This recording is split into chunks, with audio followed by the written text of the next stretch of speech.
I am Suzy Welch. Welcome to the Becoming You podcast. I am super happy that you're here. Thank you for being here. And just the other day, I was in an Uber, and guess what? My driver actually said to me, I listened to your podcast, and I almost passed out, just unbelievably. I love him and his family, who apparently listen to it together. Get out of here. Anyway, Becoming You is a podcast that's about breaking you down into little tiny pieces so we can rebuild you. No, not really. Okay, sort of it is. It's actually about figuring out who you are standing still so that you can run as fast as you want when you start running again. And we are all running all the time. It's a podcast that's designed to help you answer the question, what should I do with my life? And that's a gigantic question which we spend our entire lives trying to answer. And guess what? I'm going to try to do it here in these 30 minutes. And I want to start off by talking about something that I was thinking about last night in preparation for making this podcast. And I found myself getting kind of hysterical and my heart starting to race. And so I'm going to try to be calm as I talk about it. And it's about the journey to figuring out who we are is a journey about three things: figuring out our values, which are our deeply held beliefs and motivations, about finding out our aptitudes, which are our competencies, what we're really good at, what we're born to be good at, our underlying inborn cognitive and emotional strengths. And it's about figuring out what interests us that will also pay us what we want to be paid, okay? It's about finding out those three things. A lot of the focus of Becoming You, though, is on discovering your values because they're so important, and also because so few of us know what our values are. Why? Because when you go to school, they teach you the volume of a cylinder, but they don't tell you what your values are or how to even figure out your values. And I myself didn't know my values until I was at business school. I was 28 years old and finally started this journey to figure them out for myself. And every day I think about them and wonder what they are, and I tweak them and so forth, and I go through that discovery process. But I want to be part of that process with you. And I'm always thinking about ways to help my students figure out what their values are. And I do that with various exercises and tools. And you will have help with that when my book finally comes out in May. I can't even be said to be pitching my book right now because it's so far off in the distance. May 5th, please get in line immediately. You can't even pre-order it, okay? So we can't even say I'm hawking it here. But I actually just recently came up with another idea about how you can just driving in your car or taking a walk or rowing a boat across a pond looking for Suzy the Swan, that you might actually at this moment be thinking about what your values are. And I want to suggest that the people that you hate are data, okay? I want to suggest that if you actually did an inventory of the people that you hate, and I know hate's a strong word, and I want to tell you, I myself don't feel a lot of hate in my heart towards anybody. I feel sadness and I feel misunderstood. I'm not a big hater, and I never have been, and maybe I should have been at points in my life, been angrier, but usually I just feel hurt when something befalls me. So I'm using hate loosely there. It's the people who have made you feel terrible, but every human being in the world, and they're lying if they say it's not true, has at one point really disliked someone or hated them or wanted them to go away, okay? I want to ask you to take those emotions and not think of them as feelings, but to think of them as data, okay? Those feelings are data about your values. Just take a moment and think about that. I know we try not to think about the people we hate, but I'm going to tell you to do that. So let's just use Suzy as an example. Why? Because Pierre is fast asleep. And so Sir and Audrey's awake, but she doesn't hate anybody. She's the friendliest dog in the world. Okay.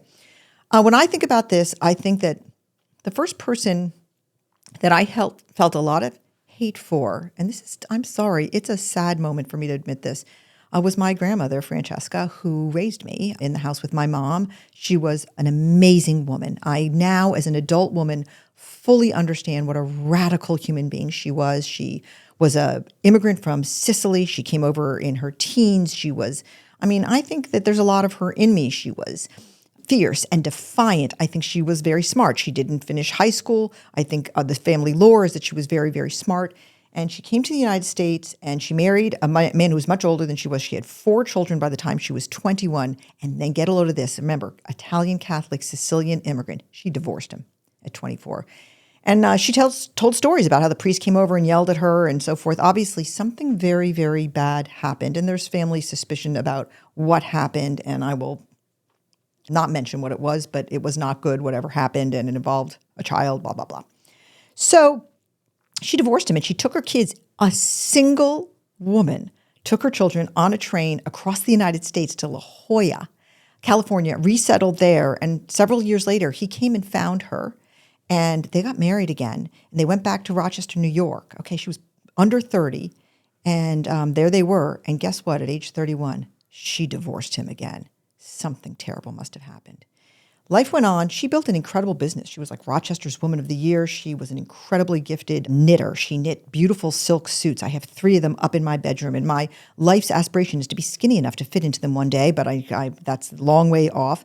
And they're gorgeous. They're just museum pieces. And she ended up living with my family and helping raise us. And she was mean to me. I think that maybe she looked at me. I have a heart for her now. And I think she looked at me and she thought she saw herself or something, and she couldn't express some mixed up emotions she had about maybe my ambition. I don't know what it was. And she picked on me a lot. And I wanted her to love me. And I obviously felt strong love for her because we have so many pictures of me together with her.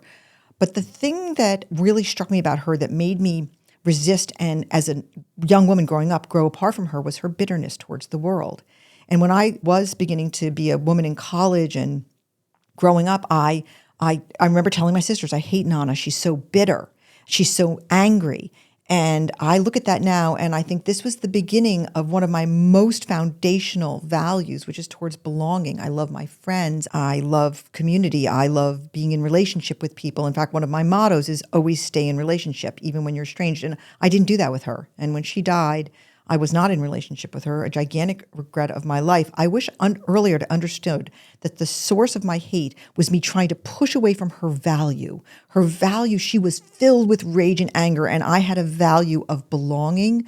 Belonging is like the love value, where really one thing that matters to you is that feeling of being a part of a relationship or being with somebody else. And I hated that she was exemplifying and that her life was wrecked by it. Her life was wrecked by this anger. I remember there was a girl saying to her once, "Did you love my grandfather?" And she said, "I've pondered this so many times." She answered, "I must have." I mean, oh.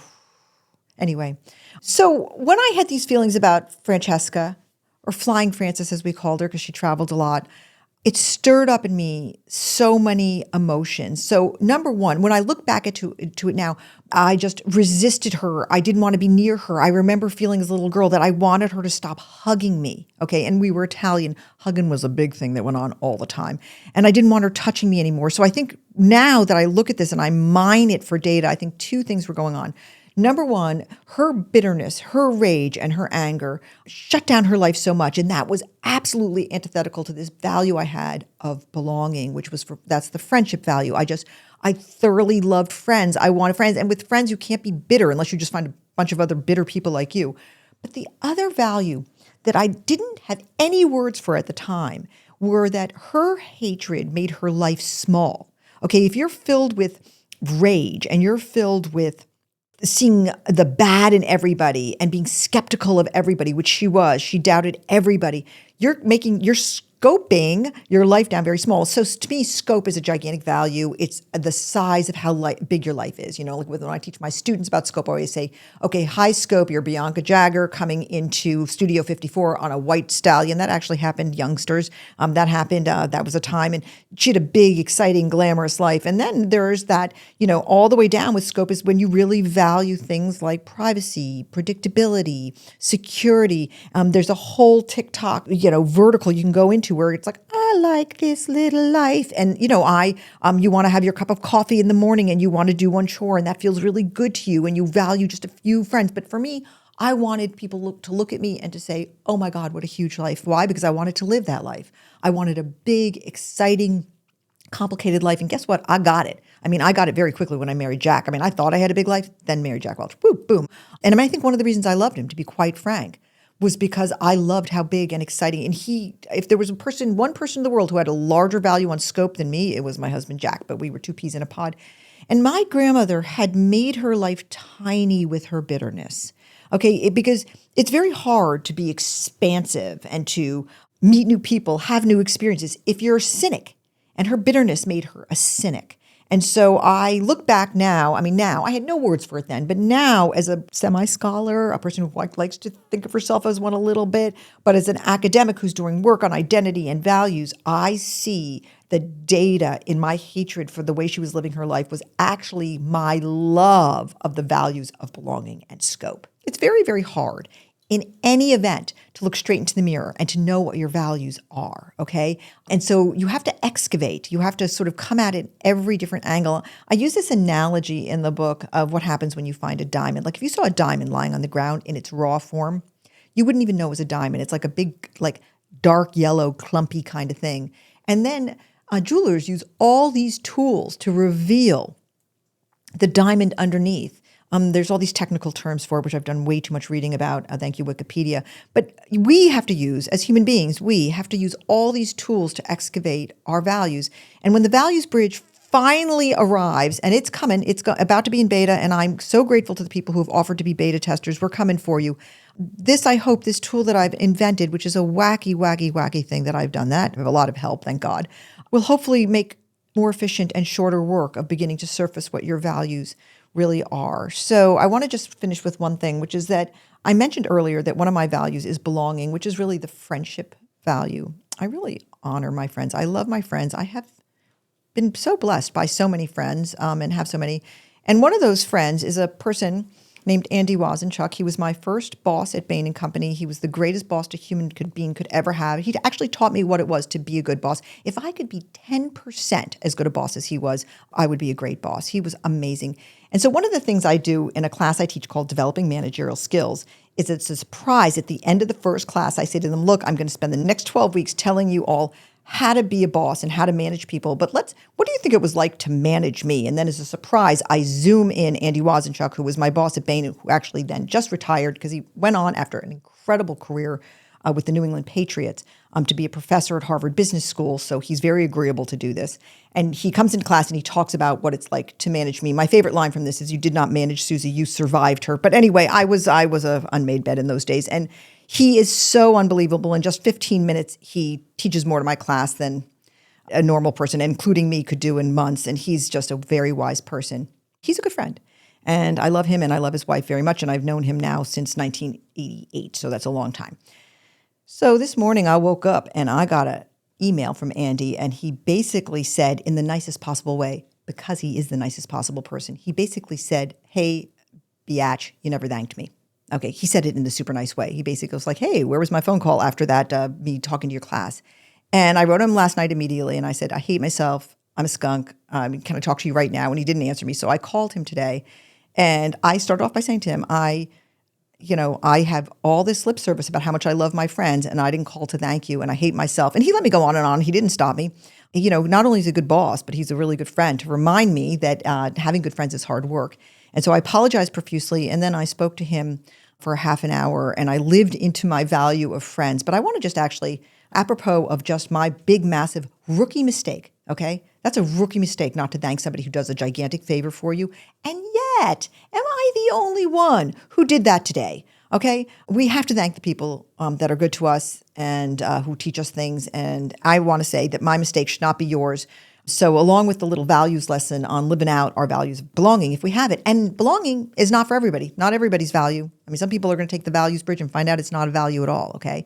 But it is for me. To live it fully, you have to thank people. And hey, Andy Wazenchuk, I know you don't listen to my podcast, even though I keep on telling you to. But if you're listening, if anybody knows Andy Wazenchuk, Andy, thank you. All right, that's the end of this long rant. Let's play some music for you and give you a break from my voice.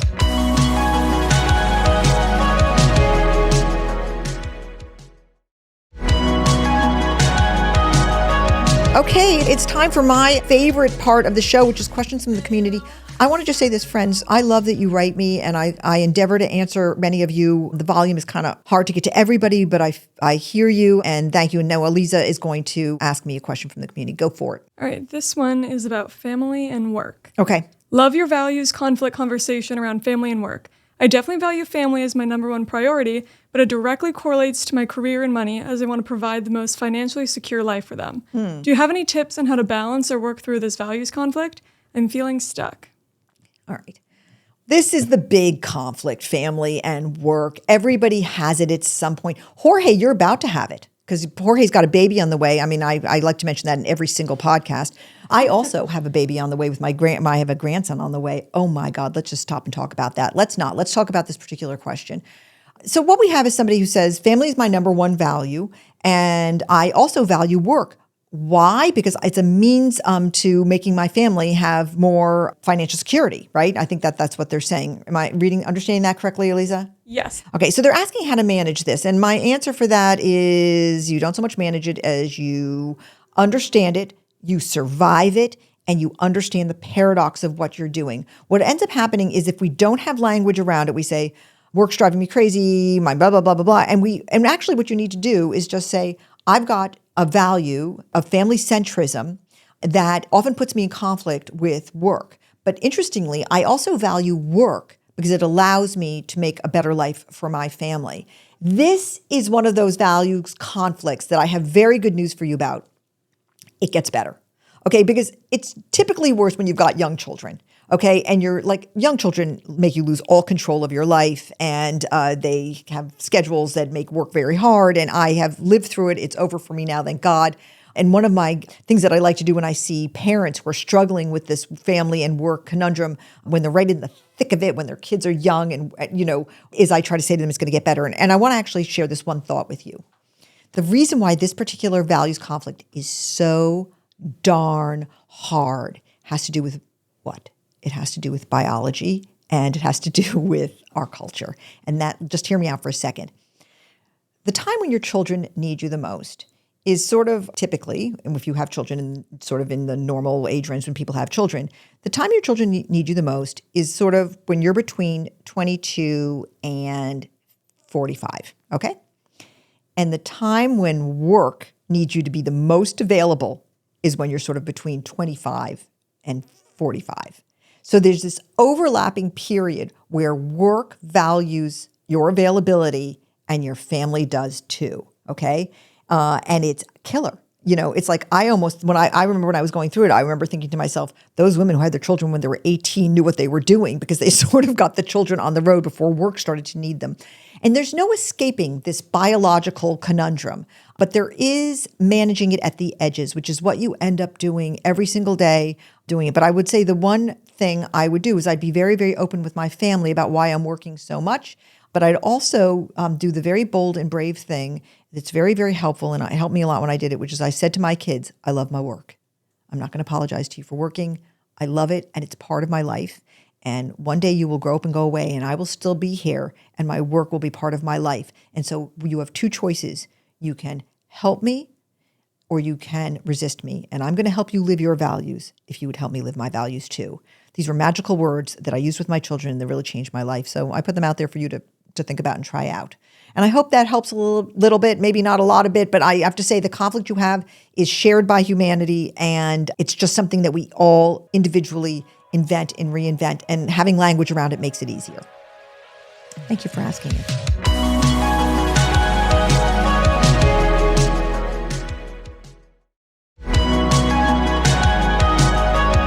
All right, coming to the end here, I want to read a quote, and then I want to tell an amazing story. It's amazing to me. You can be the judge. I love to tell people that becoming you is not woo-woo, but I'm going to get a little woo-woo on you. So one of the people I admire the absolute most in this world is a guy named Richard Rohr. He's a Jesuit priest who is a great philosopher, and he's still with us. He's not his health, having a lot of health struggles, but I think he's kind of a modern day prophet. And he had a quote today, which really touched me because of something that happened. So let me start with the quote, and then let me tell you what happened this weekend.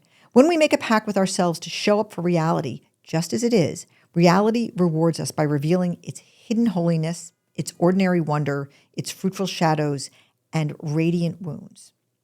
Not always, not everywhere, but more and more often, and in the places we least expect. To show up for what it is, to be present to all that is, to take refuge in the boundless intimacy of what exactly it is. Okay, I'm not sure I totally understand that quote, but I understand what he's getting at, which is about being present. And when a small gift of a present relationship finds you, to revel in it and to not rush so much. This is a gigantic effort for me, okay? So here's this crazy thing that happened that made me think a lot about this. It was the tiniest thing. I'm not kidding. It was tiny, but I can't stop thinking about it. So I was at church this weekend. It's a tiny church in the countryside that has very, very few members. I mean, how it keeps going, I don't know. It's just whatever, group of people that are very nice. And it's so few people go that sometimes you have a pew all to yourself. And so this week when I went, I was the only person in my pew, and there was no one in the pew in front of me, but there was two people in the pew in front of that. And at the end, as we were all saying goodbye to each other and we were getting our blessing before we went out the door, and I'm not trying to get a holy roly on you here. I mean, if your faith is your own business and none of mine, but I'm just telling you the story with that context.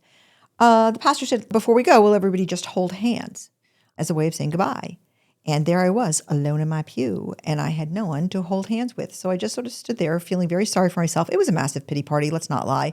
And I was just feeling very alone standing there, and it made me miss Jack. I mean, a lot of things make me miss Jack, but then I was just sitting there and I was like, okay, fine. And I saw everybody else was closer to each other in the pews and they were all holding hands. And right before I was about to really go into a massive pout, that woman, who was one of the two people standing in the 2 rows ahead of me, turned around, saw me, and reached her hand over the 2 pews and grabbed my hand. And she just took my hand and she held it and then she gave it a squeeze. And I was like, I love humanity so much. I love that woman so much. I loved what she did. I could have done it to her, and I didn't because I was sitting there feeling sorry for myself like a baby. But she did it to me, and she just looked at me and she smiled. And I felt just this incredible moment of understanding how important the small things are. Because they're all small things, aren't they, that add up to the big things. The time we actually make eye contact with somebody, we smile at somebody, we actually make a decision when someone's talking to us to listen to them, okay? Or like what I didn't do earlier that I spoke about, that I didn't call Andy Wasenchuk and thank him. That was a small thing I forgot to do, and it was dumb. And that woman just changed my life in that moment, and it made me feel like I want to do that. I want to do something small and change somebody's heart and remind people of the goodness that's all around us. And so I'm going to commit to doing that more. And I want to thank her. After church was over, I went up and I said, I want to just thank you for doing that. And she just smiled at me in this very knowing way. And it made me think that the next time that opportunity arises, I want to be the person who reaches across and touches somebody's hand and reminds them that goodness is all around us. And I leave that as my last thoughts to you. Thank you so much for listening to this podcast. I love you so very much. I don't know you, but I love you, and I'm so happy that you're here. I'll see you next week.